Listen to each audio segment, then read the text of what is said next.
Hi guys, and welcome to a new video. Today I am showing you 3 things I ate since being home alone again. It's basically a breakfast, a lunch and a dinner idea, but I don't know, you can eat these whenever. So yeah, let's get started. So for this breakfast idea I've been having pretty much every other day. We're starting by making a stovetop granola. For that we're adding oats and pumpkin seeds to a pan on medium to low heat. Toast these until they become fragrant and turn the heat down to low. Then add your spices. I've added cinnamon, pumpkin spice and maca powder, and also a lot of salt because I like the sweet salty combination, but you can also skip that part. Then I'm turning the heat down completely and adding maple syrup and stir very quickly after that so that it won't burn. And then we're gonna set that aside and make our acai bowl. For that we're adding frozen banana, frozen berries,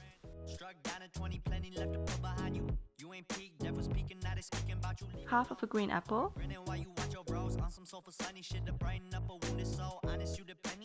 a little bit of water, and yeah, then blend that up.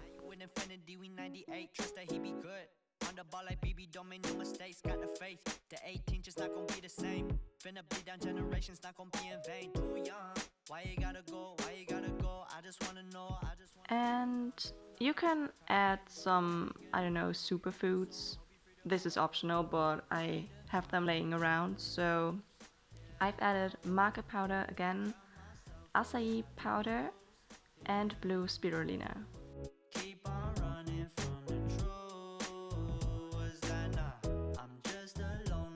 And then topping that with some fresh fruits, cocoa powder, and the stovetop granola. You can store the rest of the granola in a glass jar or airtight container on the countertop for some time, at least a week. Then I'm just adding some white almond butter on top, and that's it. Just something you get used to, yeah. Go blame the drum blows, yeah. It's just the drum blows, yeah. Walk around like who you. For lunch this day I was pretty hungry, so I decided to make a salad bowl with some baked sweet potato on top. And we are starting by preheating the oven to about 200 degrees Celsius and chopping up a sweet potato. I normally leave the skin on, but this one had some pretty dark spots, so I peeled like 50% of the sweet potato and continued cutting it into bite-sized little cubes.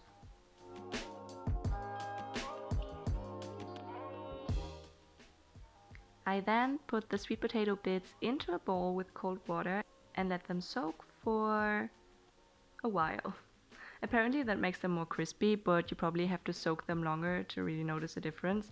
So I only soaked them for about 10 minutes, and after those 10 minutes I patted them dry in a clean kitchen towel and transferred them back to the bowl to add my spices, which consisted of black pepper, turmeric, paprika powder, some garlic, and my all-time favorite, fry seasoning.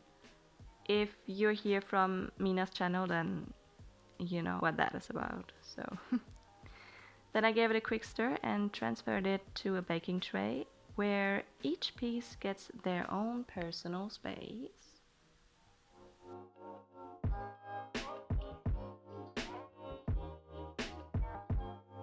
And into the oven they go. So while the sweet potato is baking, I prepared my salad. So I chopped up a bunch of veggies like cucumber, carrot, tomatoes.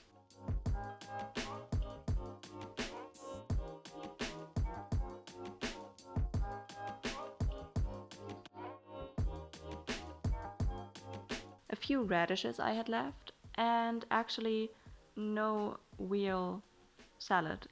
in terms of leafy greens because I can't be bothered to wash them and cut them.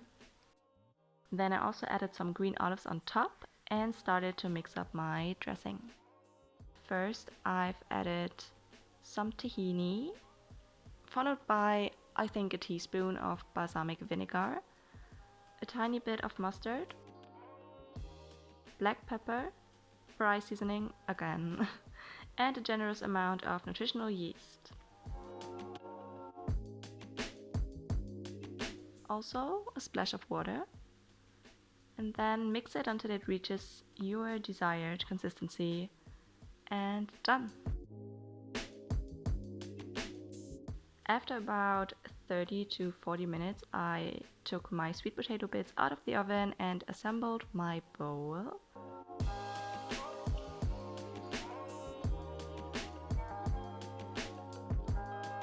Drizzled the dressing on top and also added a few pumpkin seeds as well.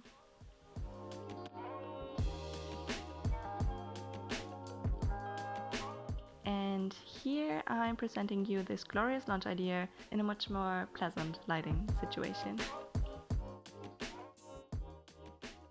So for dinner that day, I made a veggie stir fry with some leftover sticky rice and a spicy gochujang sauce. So for that, I sauteed some carrots and zucchini or courgette in a pan with some black pepper, curry powder, and turmeric.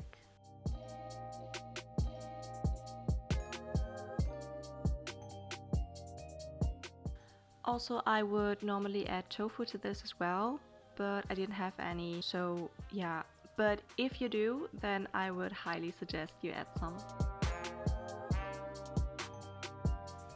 Then I added about a tablespoon of gochujang. Gochujang is a Korean spicy red pepper paste, and it's really delicious.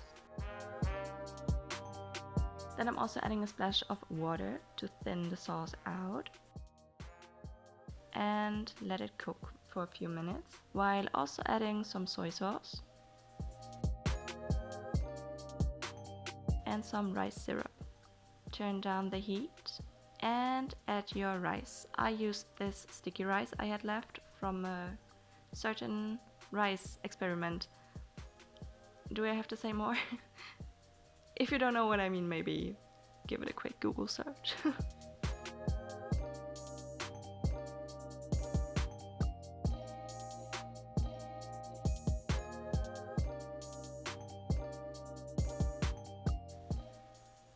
I then stirred everything together with the rice, added some black sesame seeds on top, and that is pretty much it.